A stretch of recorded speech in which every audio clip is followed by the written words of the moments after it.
somewhere beneath the scorching Mediterranean sun, 3,000 years ago, there existed a world surprisingly similar to our own. A world connected by thousands of miles of trade routes, grand palaces, intricate bureaucracies, and international treaties. Egypt, the Hittite Empire, Mycenae, Babylon. Their rulers exchanged diplomatic letters, merchants transported tons of bronze, and priests believed this order was eternal, that their great capitals would stand forever. Yet within just a few short decades, this grand system simply ceased to exist. Trade networks snapped in a single instant. Thriving capitals turned to ash. The art of writing was forgotten for centuries, and entire nations vanished into the darkness of history. Historians call this the Bronze Age collapse, the most massive and mysterious failure in human history. What exactly broke this perfect machine? An invasion of unknown enemies? A climate catastrophe? Or a fundamental flaw in human civilization itself? Today, we trace the steps of the first Great Reset, discovering how high achievements turned into deep fragility. To understand how the ancient world fell, we must first look at how remarkably connected it was. Around 1300 BCE, the Mediterranean was not a void of isolated tribes, but a thriving global market. At the very heart of this network was a single critical resource: bronze.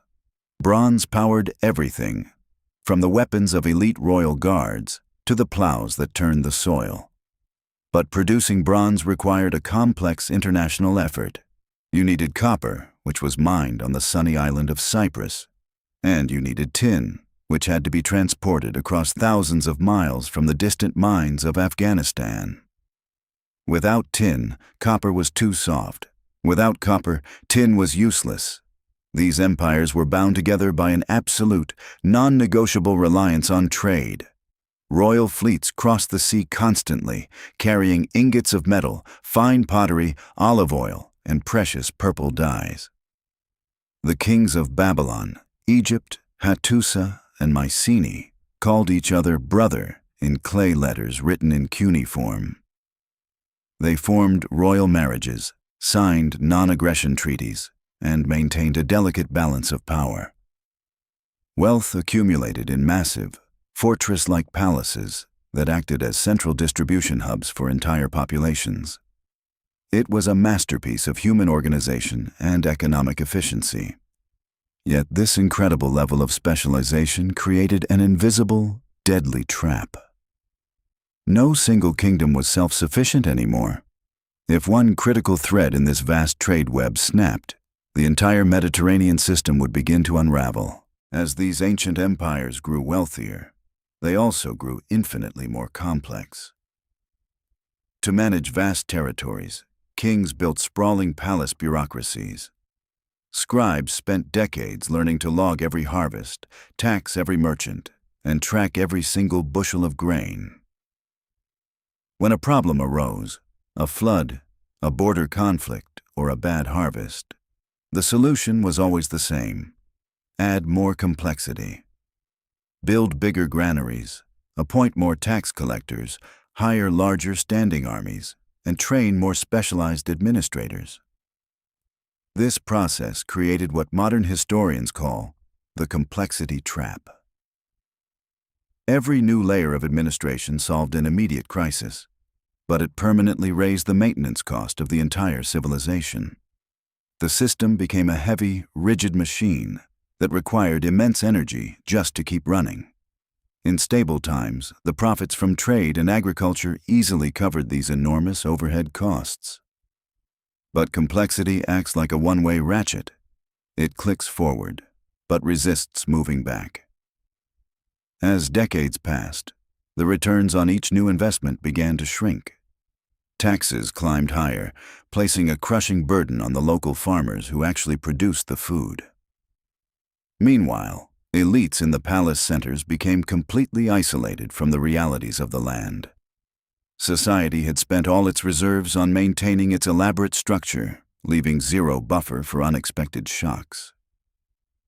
The grand kingdoms of 1200 BCE looked invincible from the outside, but inside they were dangerously brittle.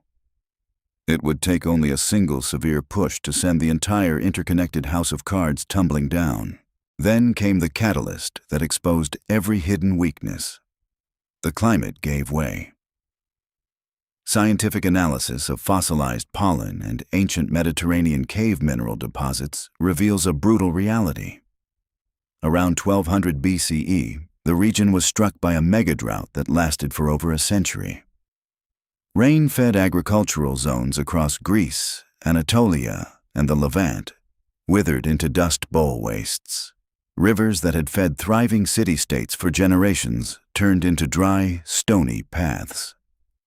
Crop yields plummeted year after year, transforming minor seasonal food shortages into permanent, desperate famines. Emergency shipments of grain were dispatched between allied kingdoms, but soon there was simply no grain left anywhere to send. The climate shock did not create the underlying fragility of the Bronze Age, but it ruthlessly hunted down every single crack in the system. As starvation gripped the countryside, the entire social contract began to fracture. For centuries, commoners had surrendered their crops and labor to the palace in exchange for divine protection and basic security. Now, as granaries emptied and royal priests offered futile prayers to silent gods, imperial legitimacy evaporated. Desperate populations abandoned their unyielding farms and flooded toward the capital cities, demanding relief that did not exist.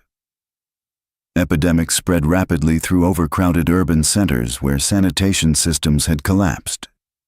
Trade routes fell silent because hungry societies no longer had surplus goods to export or silver to spend. The highly specialized bureaucratic machine could handle human political rivals, but it had zero answers for a dying environment. The stage was set for total chaos. As drought and famine shattered the Mediterranean, a new, ruthless force appeared on the horizon.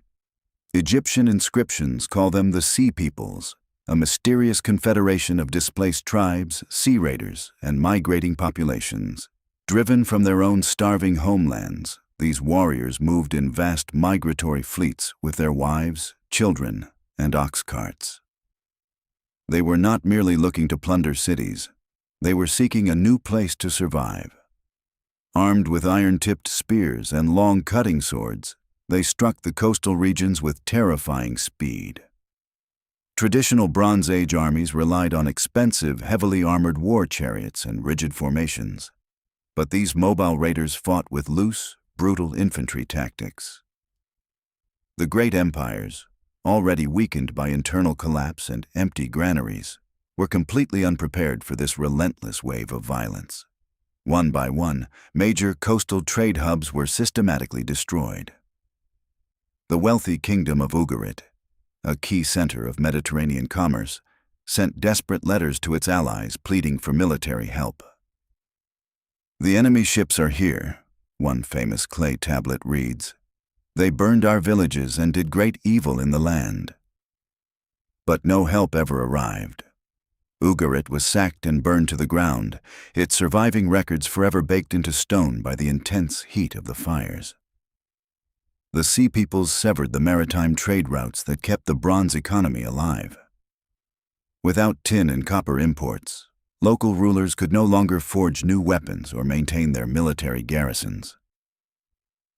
The raiders were not the sole cause of the collapse, but they were the final, fatal hammer blow that shattered the ancient world.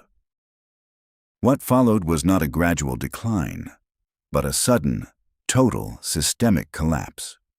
Within less than 50 years, almost every major city-state between Greece and Mesopotamia was destroyed or abandoned. Mycenae, Tiryns, Knossos, Hattusa, Ugarit, and Troy, names that had defined civilization for centuries, were wiped from the map. Modern historians call this a domino collapse. The hyper-specialized Mediterranean economy meant that no single failure remained isolated. When drought destroyed agriculture, trade collapsed. When trade collapsed, palaces could not pay their mercenaries or feed their city populations. Internal rebellions erupted as starving peasants turned against the elite. External raiders exploited the chaos, burning what remained of the administrative centers. Every component of the system amplified the failure of the next. As the great palaces burned, the complex administrative machinery vanished almost overnight. Linear B, the written script of Mycenaean Greece, completely disappeared, not to return for centuries. Linear trade routes dissolved into dangerous, isolated regional pockets. Specialized crafts, advanced metallurgy, monumental architecture, and large-scale agriculture died out with the scribes and artisans who maintained them. Populations plummeted as famine, disease, and war swept through the region. Those who survived fled the grand coastal cities, retreating into remote mountains and small, self-sufficient farming villages. The vibrant, interconnected world of the Bronze Age dissolved into a dark age of isolation and silence. The golden web had unraveled completely, leaving behind only ruins and forgotten memories. It took over 3 centuries for the Mediterranean to recover from the late Bronze Age collapse. Out of the ash and silence of this dark age, humanity slowly rebuilt, eventually giving rise to classical Greece, Rome, and the Iron Age. But the memory of the great ancient empires remained buried beneath layers of dust and myth, remembered only in stories of legendary wars like Troy. For centuries, historians treated the Bronze Age collapse as a mysterious, isolated tragedy of the deep past. Yet, as modern archaeologists and scientists piece together the full picture, the story of 1200 BCE carries a surprisingly vivid warning for our own modern world. We, too, live in an hyper-connected global economy reliant on complex supply chains, specialized resource extraction, and delicate geopolitical alliances. The story of the Bronze Age demonstrates that high complexity brings incredible efficiency, but also profound vulnerability. When every nation relies on global trade for its basic survival, a crisis in one region quickly becomes a global catastrophe. Environmental changes, food instability, mass migration, and supply chain disruptions are not unique challenges of our modern century. They are the exact same systemic forces that brought the grandest empires of antiquity to their knees. The ultimate lesson of the Bronze Age is not that empires inevitably fall, but that resilience matters far more than efficiency. If a society builds a system so complex that it cannot withstand a single shock, it is only ever a matter of time before the web unravels once again.